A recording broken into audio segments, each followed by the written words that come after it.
Hey, ladies and gentlemen, welcome to another edition of Inmate Alliance Insider. My name is the Old Guy, and I'm here to bring you all the latest from the Federal Bureau of Prisons. So, give me a few minutes, listen up, and I will amaze you with stuff you simply cannot make up. I found this interesting the other day. I saw an article from Paige Hughes. It was on the internet, and I thought it's something that I've talked about repeatedly on my broadcasts, and it has to do with the food in the federal prisons, which isn't just bad, sometimes it's dangerous. And here's why, she writes. You'd be naive to think that food in federal or state prison is up to par with a gourmet meal by Bobby Flay. Well, honestly, you'd be naive to think food is even slightly enjoyable. Food in prison is used to further punish inmates, lacking both nutrition and basic moral decency.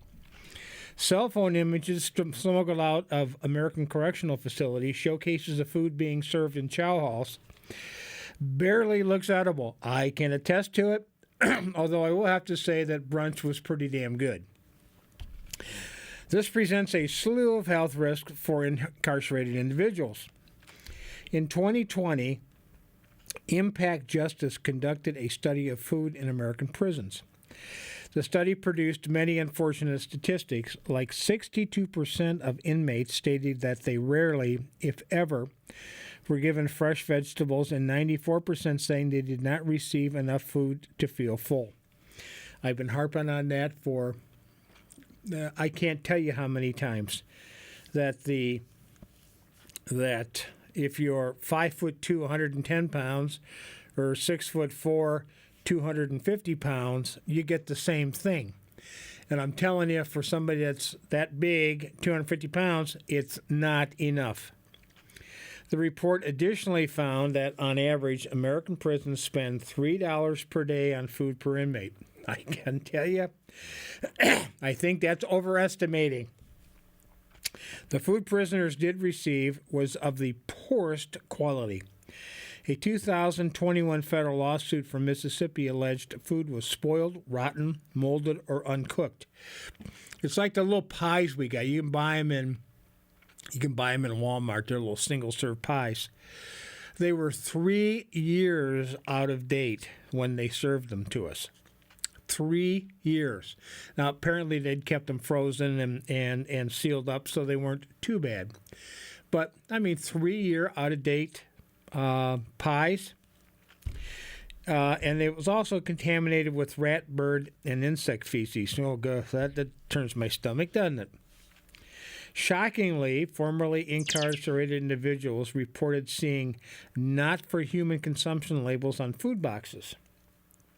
These boxes contain chicken as well as deli meats such as bologna, ham, and salami.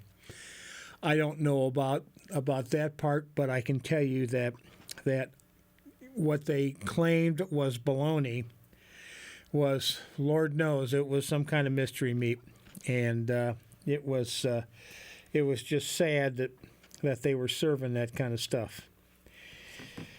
Exploring prisoners' health conditions, the U.S. Department of Justice has revealed 44% of incarcerated individuals experience chronic health issues, compared to 31% of the general public. And 150% are 150% more likely to develop conditions such as diabetes, asthma, and hypertension, as well as hearing, visionary, cognitive, and ambulatory disabilities. I can tell you that's true. Now, prison cookbooks give outsiders a microscopic glimpse into prison food. Yet these cookbooks don't capture the emotional hardship that comes with this consumption. Because I am sure, and I know for a fact, that they were using a menu, at least, dictated by the Bureau of Prisons, and then it was up to the kitchen staff, which were inmates, to prepare that food. Prison cookbooks highlight how survival of fittest means those who have money for the commissary. I can tell you that is true. Prison cookbooks have Burgeon from intrigue about prison life. Popular prison cookbooks include Albert Prodigy Johnson's Commissary Kitchen and Wisconsin Books to Prisoners' Canteen Cuisine, although written by different people who share different experiences behind bars. These books display creativity at its finest and how food persists as a sort of light in the darkest of places. Prisoners gathered food from the life preserver that is the commissary, and also, when permitted, gathered food from the kitchen. Shredded chicken that was, I don't know how they prepared it, but it had absolutely no seasoning, no taste. Rice and a few other staples, and you got those and brought them back, and then the commissary offered food to prisoners. We on the outside would purchase at a grocery store. Think ramen noodles, high in sodium, snack cakes, and chips.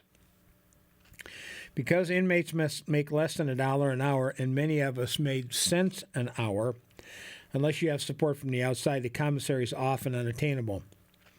Even if you're able to purchase a pack of ramen noodles, a typical bowl of ramen comes with 1,500 grams of sodium, which only exacerbates the rampant health issues found in correctional facilities. Nevertheless, a prison policy initiative found that inmates spend almost $1,000 a year at the commissary.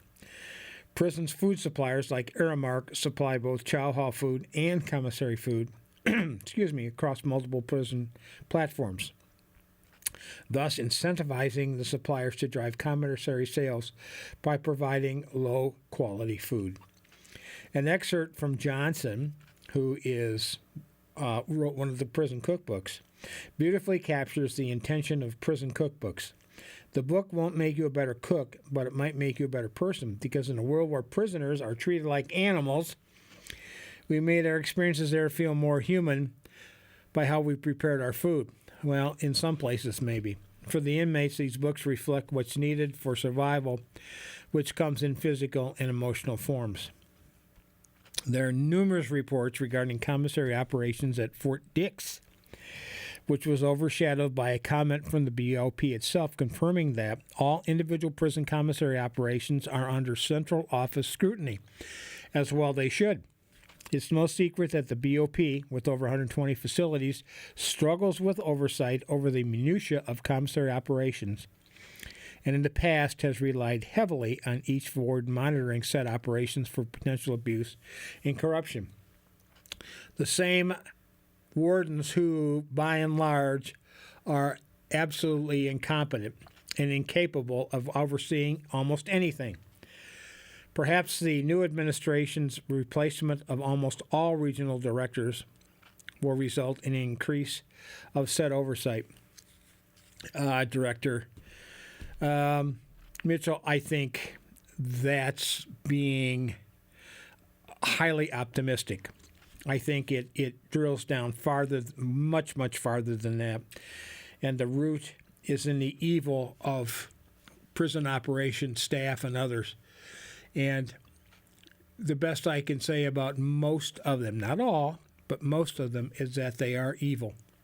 Just totally evil people. From Fort Dix, they just got word that soda prices are being hiked to $12 for a 12-pack, $1 a can. 2 months ago, they were raised from $7.80 to $8.40, and now to $12.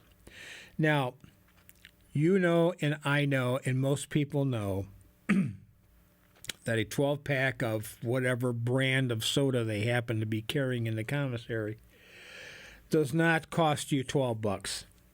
And yet, all of these commissaries are saying we don't have any money, we can't replenish supplies, when they're making at least a 30% markup, if not more, on every item they sell.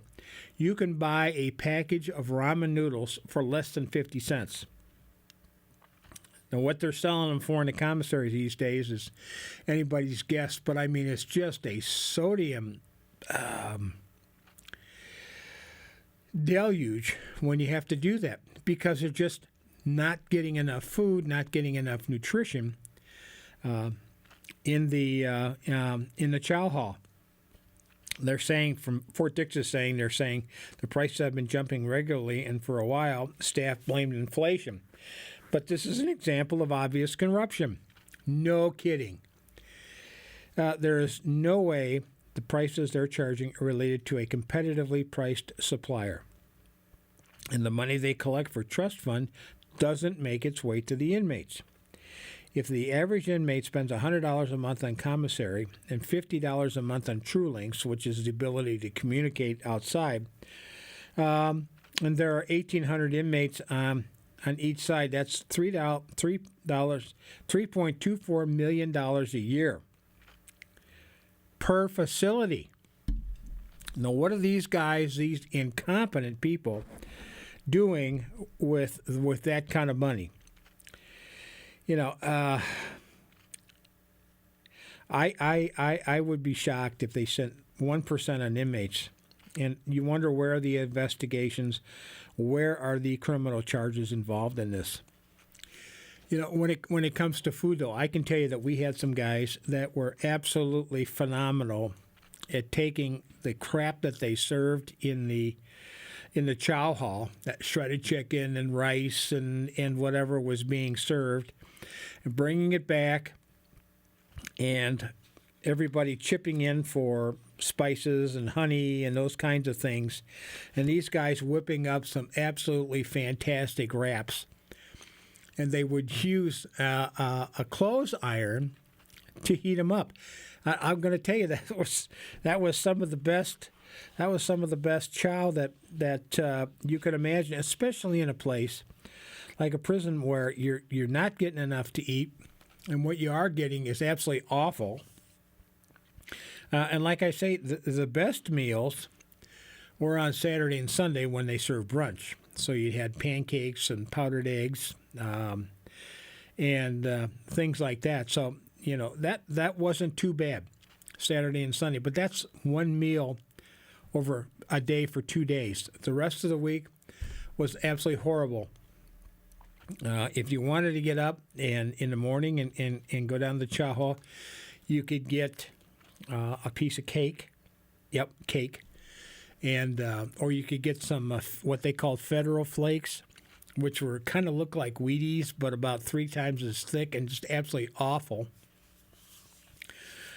And maybe an unappetizing orange. Every once in a while, they'd have bananas. And it was just it was awful. A lot of us had to have a little food in the morning so we could take our medications with it. Lunch wasn't much better, and dinner was anybody's guess. Once a week you get a hamburger. Once a week you get a chicken quarter, which was about the size of an egg. So, you know, it just wasn't much. But you had to supplement your nutrition. You had to get food from the commissary in order to sustain yourself. And like many guys that were there, I lost almost 40 pounds over 10 months, a little over 10 months. So, you know, I certainly wasn't getting enough nutrition to sustain myself. So it's nice that what you're thinking, that what you're talking about is being validated by someone else who has not been there, but is correlating the data to find out that, you know, that it's just garbage they're serving. And I go back that it's these prisons, by and large, are being run by absolutely evil people. So you can take it from there. And lest you think that some of these places are federal country clubs, I guarantee you they are the worst of the worst. Even in the best of conditions, are the worst. So moving on. If the BOP was serious about reducing its prison population while preserving public safety, it would more strongly encourage the use of warden's exceptions, which gives the warden the option of moving high and medium security prisoners who deserve sentence release into earning status for First Step Act credits. Eligible prisoners would be those who are not statutorily barred from receiving them and those with outstanding prison records. There are thousands of potential beneficiaries of these exceptions, which, if granted, would be eligible for immediate release. The purpose of the FSA, First Step Back, was to incentivize deserving prisoners, help them reduce their sentences, and not to empower the BOP's defective pattern scoring system to deprive those individuals of relief. And I will tell you that no one can figure out how they do that. I can tell you that a vast majority of federal prisoners are minimum to low risk prisoners. So, they're automatically getting it, but there are guys that have come into this pattern scoring system for one reason or another, and they're being denied the right to receive First Step Back credits. And I think that's blatantly wrong.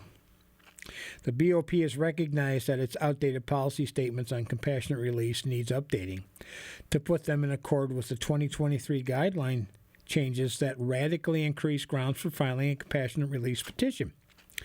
Those are some of the things that I cover in my guide to filing administrative remedies and compassionate release petitions.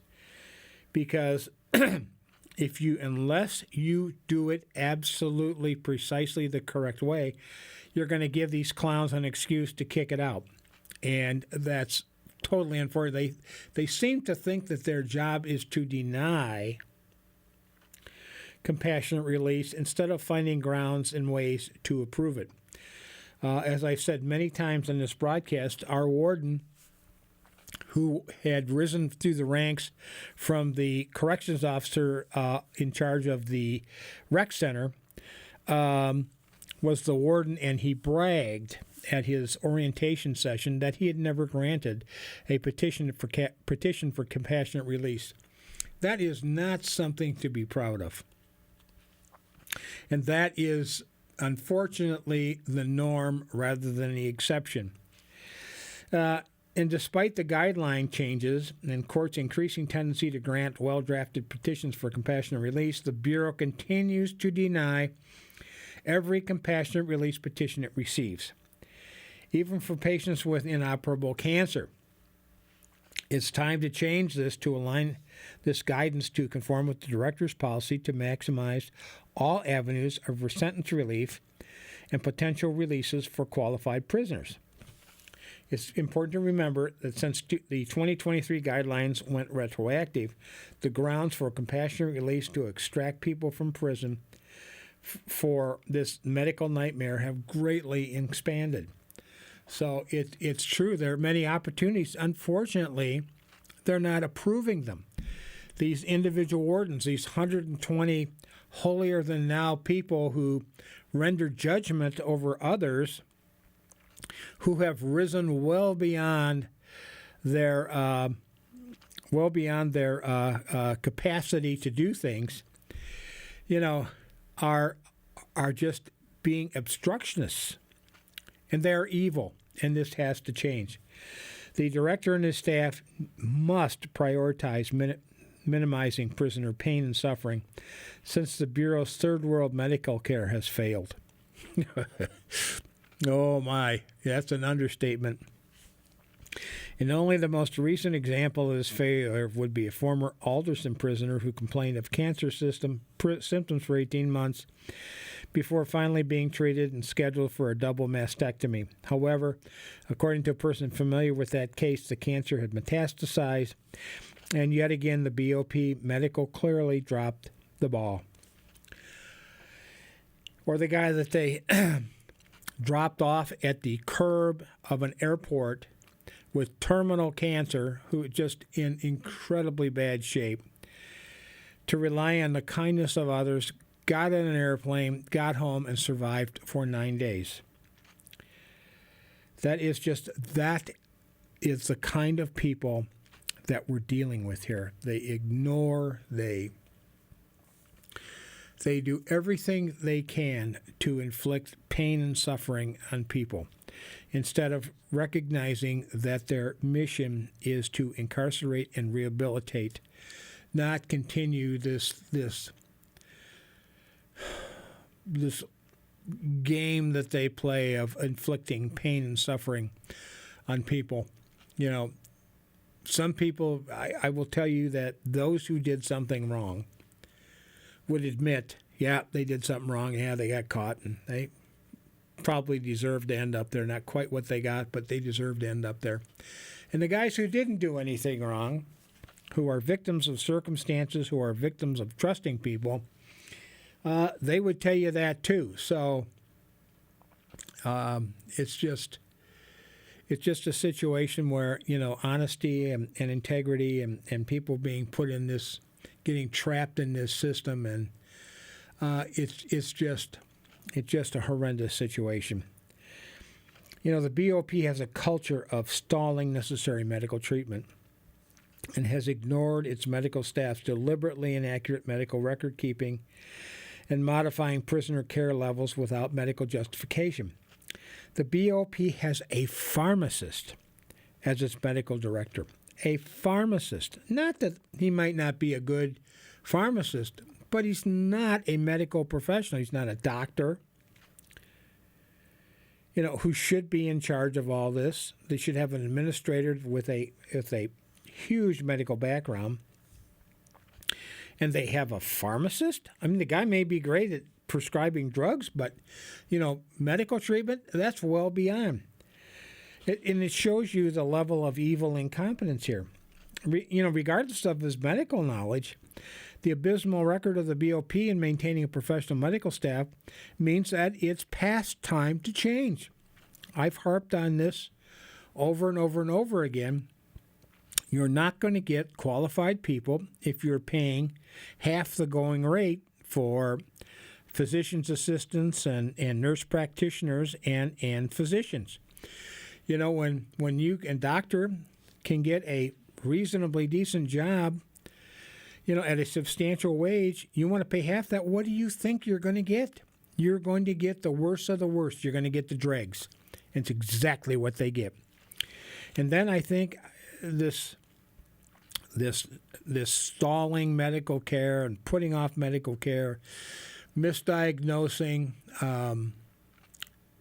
not properly documenting medical records, it's endemic of a very sick system, and it's something that the director is just having a horribly difficult time trying to address. I mean, this man has so much on his plate that it's virtually impossible. But I will tell you that it's going to take a top to bottom replacement of all this old guard and get them out and get some new thinking out of the way so that things will change. And then the Marshall Project reported within the last week or so that as of last spring, just 1 in 5 federal prisons had a fully staffed psychology department. 1 in 5. Dozens of federal prisoners nationwide had fewer than half the psychologists needed. And at more than 10 prisoners, there was 1 psychologist or none. I think we had 2 for 1,500 people. 2. And psychological care, psychological health is so important, is critically important to the guys that are incarcerated.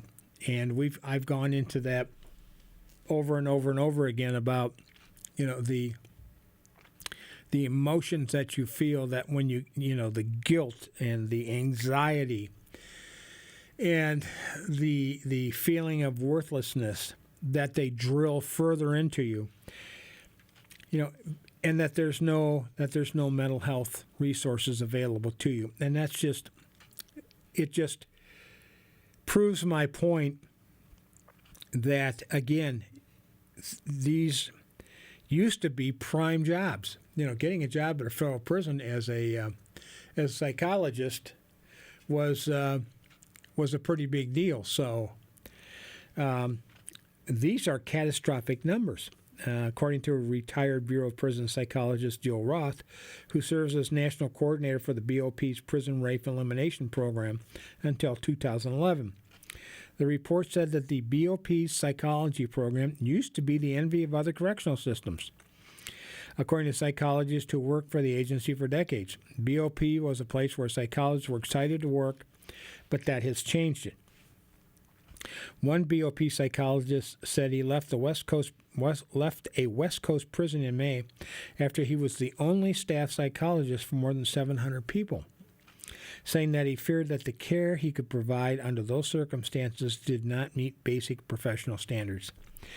At some point, it becomes unethical to continue to participate in that, he was quoted saying. Can we provide this group of humans the care they're entitled to? And the answer is no. And one person cannot ethically do that.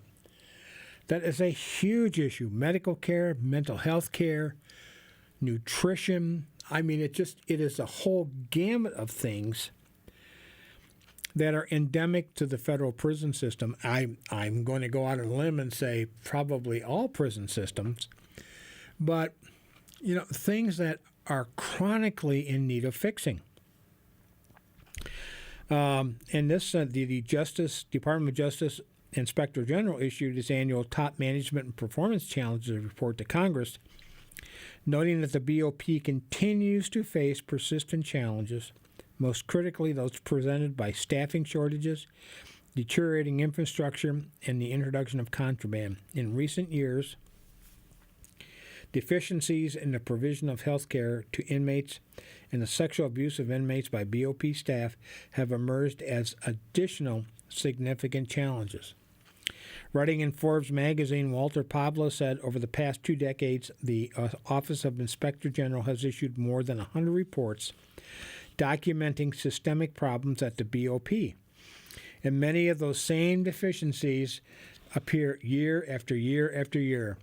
Staffing shortages, deteriorating facilities, contraband, misconduct, weak oversight have become all too familiar themes of the OIG's annual Top Management Performance Challenges report. The latest report reiterates what oversight bodies have said repeatedly. The BOP's problems are systemic, long-standing, and largely unresolved. And until the staff is replaced with competent, capable people, until you pay a reasonable wage to get people to work there, until you give proper training, until you can effectively administer psychological stability assessments on these people, nothing is going to change. And the fact that the Director Mitchell has replaced the regional directors, I mean, it goes down from there. It goes on and on and on.